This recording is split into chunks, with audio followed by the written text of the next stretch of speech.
Morning class 4th. This is your first video of chapter number 11 from your SST book. आपका chapter है human resources, मतलब कि human के resources, जो humans जो संसाधन यूज़ करते हैं उसके बारे में हम पढ़ेंगे. ठीक है, स्टार्ट करते हैं अपना chapter. The importance of human resources.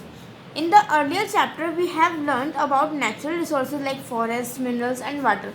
इससे पहले हमने पहले के चैप्टर में हमने पढ़ा था नेचुरल रिसोर्सेज के बारे में, फॉरेस्ट के बारे में हमने पढ़ा था, मिनरल्स के बारे में हमने पढ़ा था, वाटर के बारे में हमने पढ़ा था. ठीक है, all these resources can not be use unless we have skilled people to convert the natural resources to a useful form.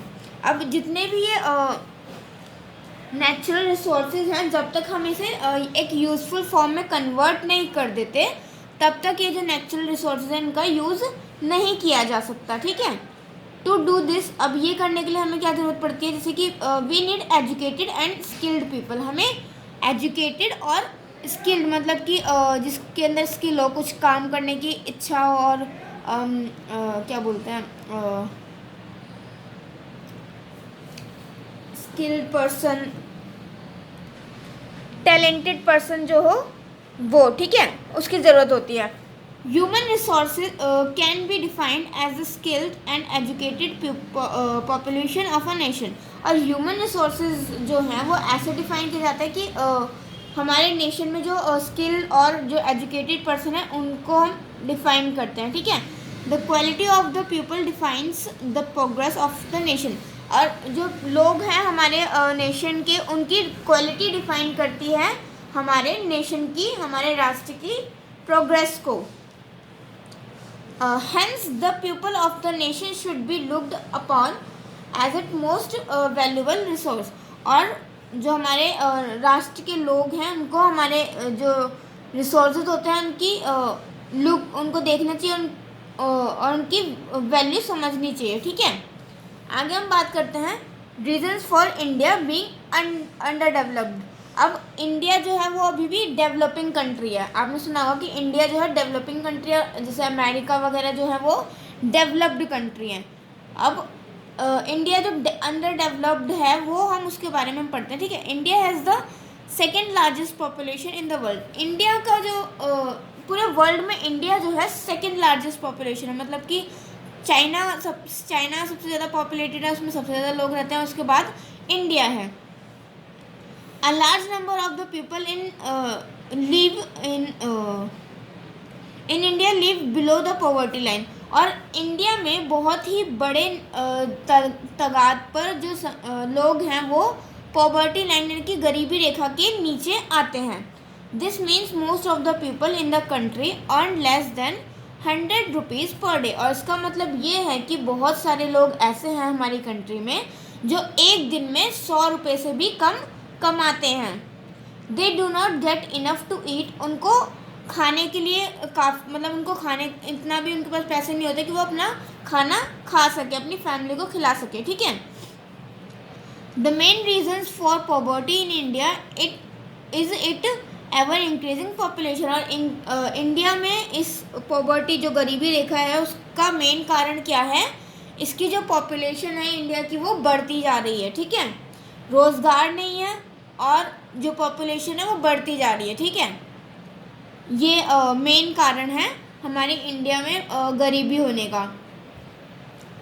India's population is unevenly distributed. India की जो पॉपुलेशन है वो बढ़ती जा रही है, हर जगह वहाँ लोग बढ़ते जा रहे हैं. ठीक है, plains and deltas are densely populated while desert and hilly areas are separately populated. देखो, जो प्लेन एरिया है और जो डेल्टास के एरिया है वहाँ पर बहुत ज़्यादा लोग हैं, वो ज़्यादा घना बसा हुआ है. और जो हिली एरिया और जो डेजर्ट एरिया वहाँ पर कम पॉपुलेशन, वहाँ पे कम लोग बसे हुए हैं. In India most of the people live in villages. और इंडिया में बहुत सारे लोग ऐसे हैं जो गाँवों में रहते हैं. सो agriculture is the main occupation. तो उनका मेन काम क्या है, एग्रीकल्चर यानी कि खेती बाड़ी करना. ठीक है, 3 out of 4 Indians live in villages. और 4 मतलब 4 में से 3 मतलब इंडिया का 1/3 पार्ट ऐसा है जो गाँव में जो खेती बाड़ी पर निर्भर करता है, ठीक है, जो गाँव में रहता है।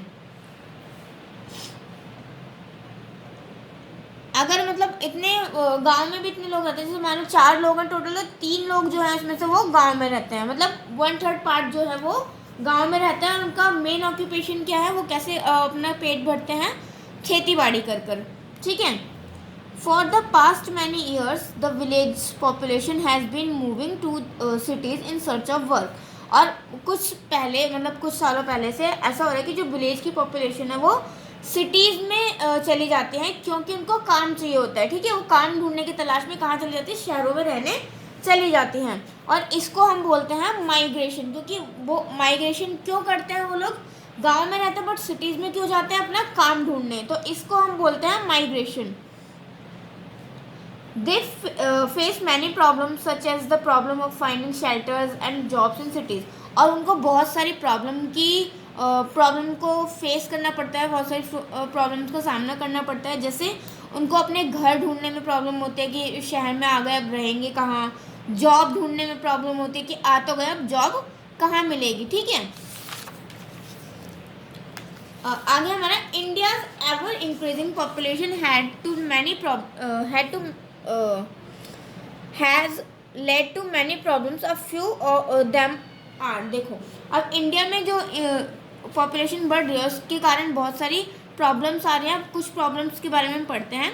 Shortage of food and water की और फूड की कमी होना। Shortage of school college in country, और कंट्री के अंदर स्कूल और कॉलेजेस का कम होना, क्योंकि पॉपुलेशन बढ़ेगी, बच्चे बढ़ेंगे तो फिर स्कूल और कॉलेजेस भी तो होने चाहिए उनको स्टडी, उनको एजुकेशन प्रोवाइड कराने के लिए, तो इनकी कमी हो रही है। A large number of uneducated population, और बहुत भारी मतलब बहुत बड़ी तादाद में जो है अनएजुकेटेड पर्सन रह जाते हैं, मतलब वो पढ़ नहीं पाते या कुछ भी प्रॉब्लम होती है तो वो पढ़ नहीं पाते।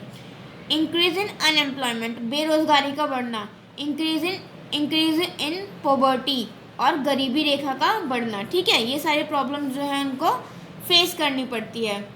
क्लास हम इस वीडियो में यहीं तक पढ़ते हैं, आगे का चैप्टर हम नेक्स्ट वीडियो में कंटिन्यू करेंगे।